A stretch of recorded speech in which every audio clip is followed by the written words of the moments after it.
This is a Best in Climate episode of Earth Feels, where each week your hosts Rose and Christine read to you from some of the best climate-related blogs and articles on the web. Today's Best in Climate episode is Don't At Me. What happened when climate skeptics misused my work? By Lucas Vargas Zeppetello, posted on eos.org, which is the website for science news by the American Geophysical Union. I'm Christine, your host for this episode, and I thought this might be a timely post as right now, I don't know about the rest of you, but I am seeing a lot of pretty sketchy science and misinformation being spread out there about the coronavirus pandemic. So this is a good reminder to look for sources of consensus science, not just a one-off, because it's so easy to cherry pick the data. Let's get started.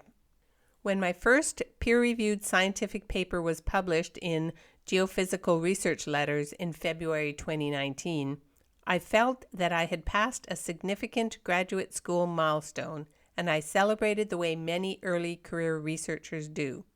I told my parents and had drinks with my co-authors. A few months later, a colleague let me know that she had cited my paper, another milestone, and for the first time I navigated to the attention score page attached to my article. There, I found my friend's citation as well as another, more sinister surprise. My article's attention score, an indicator of interest in a paper, was in the top 5% of all research tracked by Altmetric, largely because of a plethora of Twitter posts. Initially curious, I quickly became mortified as I scrolled through the page and found that something was wrong.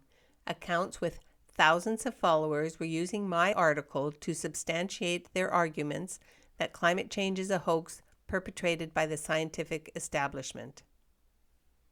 How did this happen?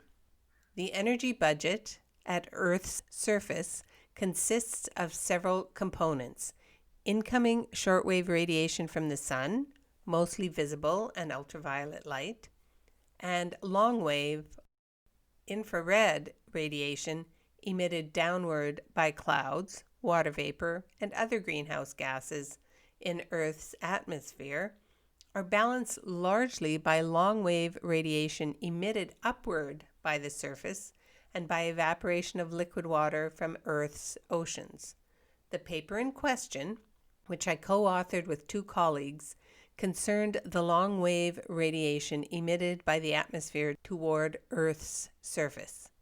The amount of downward long-wave radiation that reaches Earth's surface is controlled by clouds, greenhouse gas concentrations, and temperatures in the atmosphere, and how these all vary with height. This height dependence means that not all parts of the atmosphere are equally important to the long-wave radiation incident at Earth's surface.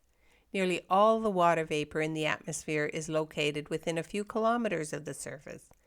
Under this thick layer of water vapor, the surface is radiatively isolated from all but the lowest layer of the atmosphere. The temperature throughout this lower atmospheric layer is tightly coupled to that of Earth's surface by turbulence that mixes air extremely efficiently. Any increase in the surface temperature is communicated very quickly via turbulence to the lower atmosphere, from where it is reflected back toward the surface in the form of enhanced downward long-wave radiation that contributes to further surface warming. In other words, the system comprises a positive feedback loop.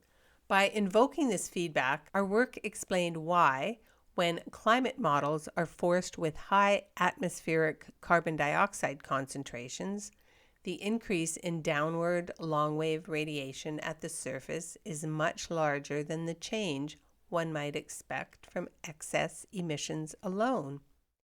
In our abstract, my co-authors and I wrote that surface downward long-wave radiation is tightly coupled to surface temperature. Therefore, it cannot be considered an independent component of the surface energy budget.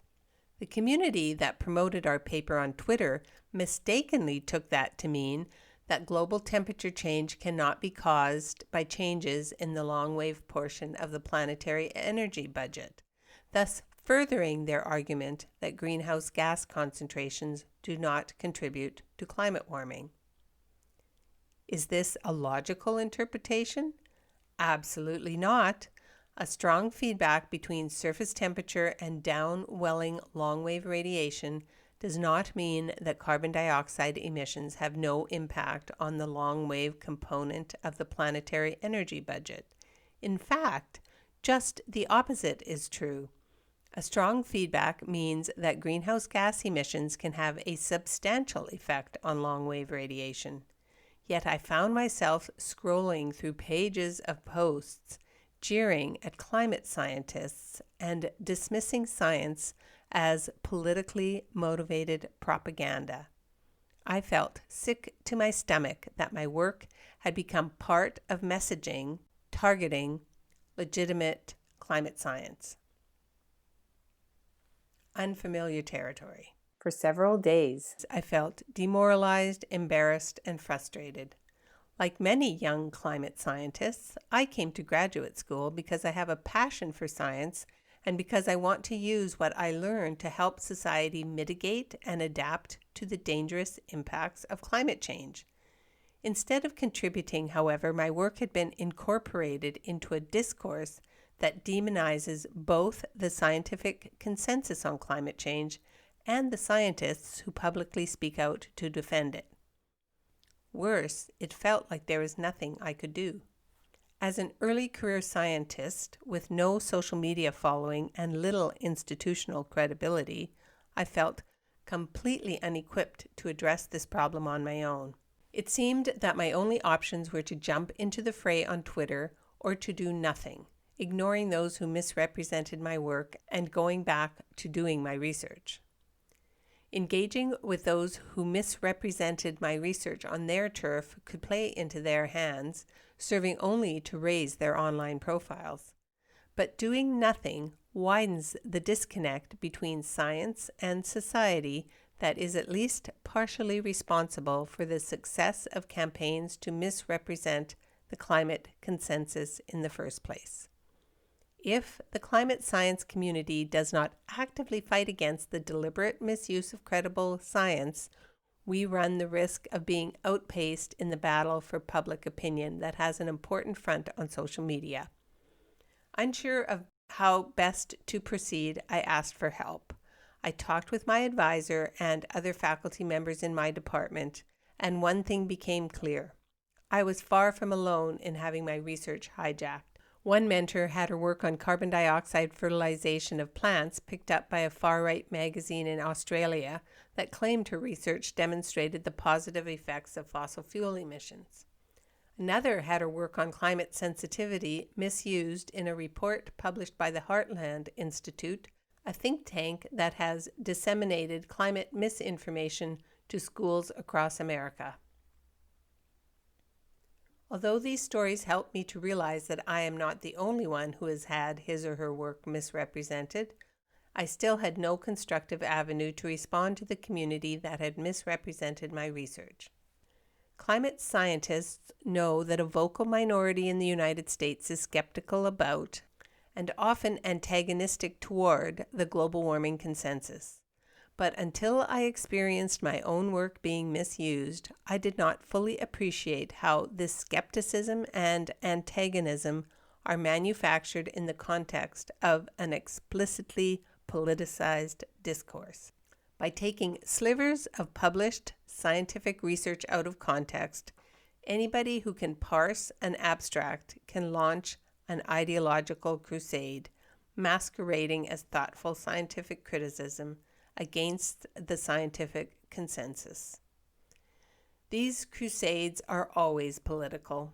Criticism of the global warming consensus is motivated by criticism of policies informed by that consensus.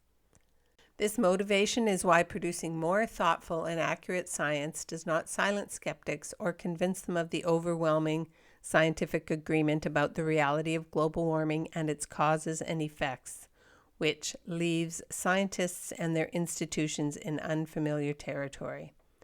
The paradigm of scientific progress gradually inching toward truth, or slowly ruling out falsehood, is not sufficient to counter the political dimensions of climate science misinformation campaigns. Acknowledging this insufficiency on personal and institutional levels is the first step in addressing the manufactured controversy over climate science that is happening outside academia. Lessons learned. I still feel guilty for not engaging those who misrepresented my work on Twitter. Maybe I was wrong to abdicate responsibility for standing up for my science. Regardless, the experience taught me valuable lessons that will inform my response, and that may be of help to other scientists, early career or otherwise, when similar episodes occur. One lesson I learned is to anticipate how my science could potentially be distorted and to address these points explicitly in abstracts and in any public-facing components of my research. If I could go back and rewrite the abstract of my group's paper, I would include a sentence that points out why a feedback between surface temperatures and downwelling long-wave radiation does not preclude the existence of the greenhouse effect.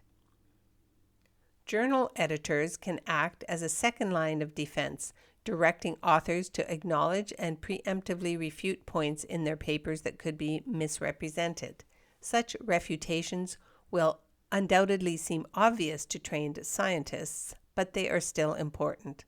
By explicitly refuting potential distortions in our publications, we acknowledge the presence of a controversy and help to address it on our own platforms that lend professional credibility to our statements. The clearer we are in our publications, the more difficult it is for skeptics to muddy the water, and the more difficult it becomes for politicians and corporations to disingenuously question consensus climate science. Still, these steps do not address the significant public dialogue about science that now takes place on social media.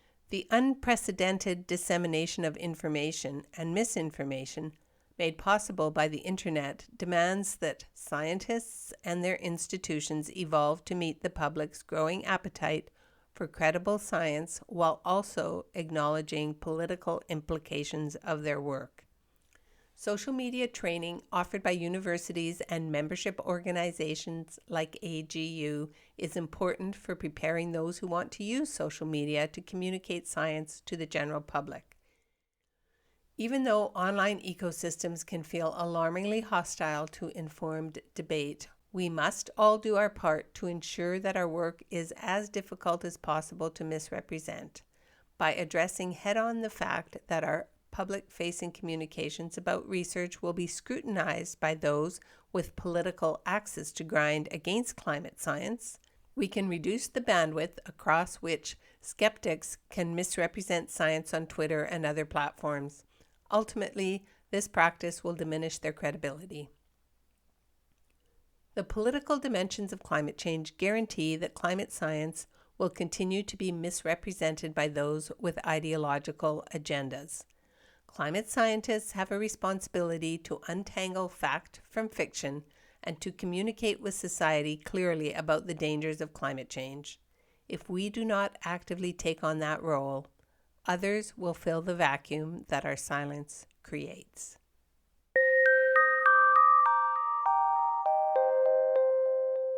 You just listened to the post titled, "Don't At Me, What Happened When Climate Skeptics Misused My Work?" by Lucas Vargas Zeppetello, posted on eos.org and read with the author's permission. Thanks for listening. That's this week's episode of Earth Feels. Special thanks to singer-songwriter Kristen Hoffman for generously allowing us to use Song for the Ocean. Thanks for listening. Don't forget, subscribe to our podcast so you don't miss an episode. Catch you next time. Bye-bye. Children of the earth, I'm calling out. There's a mission for you and for me.